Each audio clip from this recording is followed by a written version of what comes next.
Hey everyone, welcome back to episode number 5 of the Everything Communication podcast. I'm your host, Nathan John, and today we're going to be talking about one of the most important things when it comes to public speaking, when it comes to communicating well, right? And this is the differentiator between people who are really good at what they do and people who are respected, people who are taken seriously, people who are looked at as the subject matter experts, right? The go-to people on that subject or that topic. And when it comes to you looking for the next level in your career, the next level in your growth, the next level in your business or whatever it is you might be doing, right? Where you essentially want to position yourself as is an authority figure. You want people to see you as someone to go to, the go-to person for this thing. And the way that happens is not through you being the smartest or you knowing the most about a certain area. If you look around now, you've got ChatGPT, you've got Claude, DeepSeek, Gemini, the list goes on and on and on, right? Knowing the most information isn't as impressive anymore because we have so many different tools that can aid in our discovery of what the unknown actually is. And so the differentiator now and always has been really how well you're able to come across, how well you can position yourself when you're speaking, right? That is what's going to make you stand out and be front of mind when it comes to people thinking about your subject matter or thinking about the industry that you're launching a business into or that your idea is existing, right? Because I actually went to an event just yesterday, right, with Timothy Army. And one of the things that he said, right, he started something like 12 businesses over the last 10 years or something silly like that. And every single one of those businesses was a copy of another business, or every single other business that he had created, including the one that he sold and made multi-millions from, was not original. There were other businesses exactly like it in the market that existed. And that a lot of people will think, right, when they want to start a business or they want to make a new thing, that it has to be unique. It has to be the only one like it in the world. If anyone has had this idea before, it's not going to work. It's not going to work. No, it's not going to work because it's not like someone else has probably tried it or someone else is doing it. And what if their thing works better than mine? And what if they just take up all of the market share and all of the customers want their products and what they're doing and not mine? The reality is, if we look at even the fastest man in the world, Usain Bolt, there are many people who hate on him. If we look at the best footballers in the world, right, objectively, Cristiano Ronaldo and Messi, each one of them have a group of people who advocate for the other and say that that person is better. There'll be a group of people that love Messi and say Ronaldo's not all that. And likewise, for Ronaldo fans, they'll say Messi's not all that. Or, yeah, Messi's cool, but he's not Ronaldo. Right? So even when you are the best, even when it's well recognized, well documented, there are so many videos on YouTube that document how good both of those players are. But even when that's the case and it's in front of people's eyes, there will still be people that do not flock to that one person. There will still be people that hate on that one person, even if they're the best. So why does that make you think that you're any different? Why does it make you think that even if someone else has the exact same business as you do, why do you believe that everyone is going to flock to that person and not come to you? Why are you not applying the same logic and realizing that the same way that not everyone likes everyone,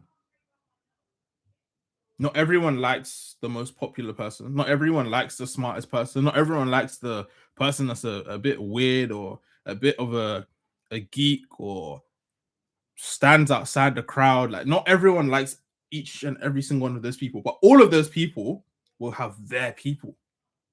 And so what you need to realize is you just need to find your people when it comes to you creating something that you think is new. Right? But why did I say all of this? Why did I go down this tangent? What you need to realize is if you are trying to stand out, if you are trying to be recognized as the go-to person, again, it's not about being the best. It's not about who you know. Or rather, it's not about what you know. What it actually is about, though, is how you show up when you're presenting what you know. When you're feeding back to a client or you're speaking to your manager about an idea you have or this new project that you're getting brought onto, you need to show them that you are the most capable person to do that job. You need to show them that you have exactly what it takes to get what they're asking for done. And that comes from you showing up in a certain way. And so what you start to realize is it's not actually about the information, but how you deliver that information. The truth is, no one actually knows how good you are. That's the truth, right? If you're watching this right now, if you are still early into your career or early into entrepreneurship, you will realize that you actually have one of the best positions right now because you're not Cristiano Ronaldo or Messi.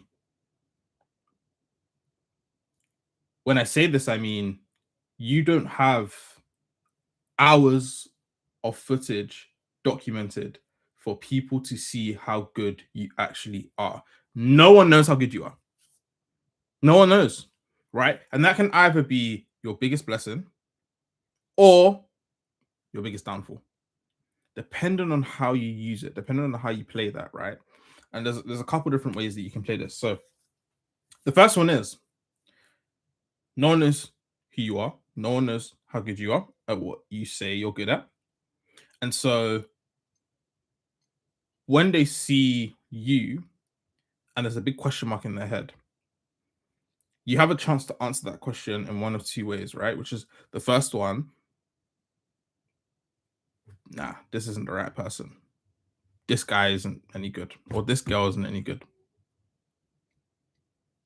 And that comes from you positioning yourself as someone who isn't an authority, someone who's not confident, someone who doesn't really know what they're doing, right? And that comes from the way that you own the space when you speak. So you're probably quite closed off and avoiding eye contacts and probably like making weird faces when you speak and all of that stuff. And you seem very unsure of yourself. You don't even know if what you're saying is right. That's what it looks like when you're speaking. But you can also answer the question in another way, which is no, I'm actually the authority here. I actually do know what I'm talking about. Right. And you don't even need to. You don't even need to know all of the information about this thing. You just need to look like you do. You need to position yourself, right? With the information that you do know, owning it, owning what you do know, not falsifying that you do know everything. Because what a lot of people tend to do is they will act like they're an expert when they're not. You don't. This is not what I'm telling you to do. I'm not telling you to act like an expert.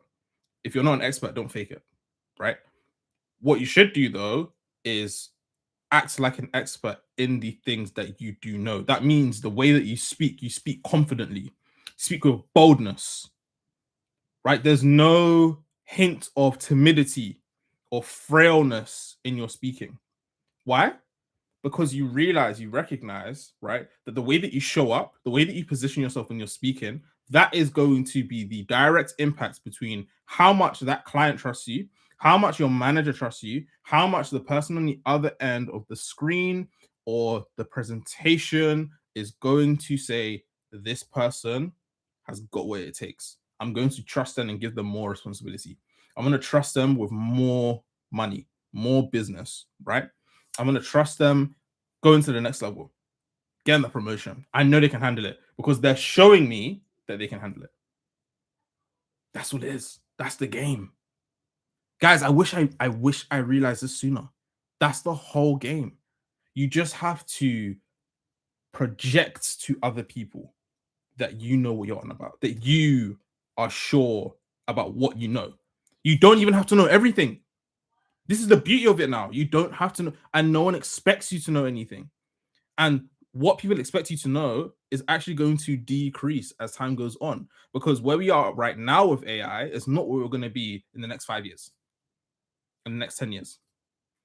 Because as time goes on, things will just progress and get better and faster and bigger and stronger and all those kind of things, right? And so what you need to focus on is how you are coming across, how you are presenting what you do know, how you are showing up when you are, instead of delivering the information, you're now leading something, you're now shaping it, right? Because that's going to be the shift. And so right now you have an opportunity to capitalize on where you find yourself. Not being Messi, not being Ronaldo. No one knows how good you are. That means the world is your oyster. What are you going to do about it?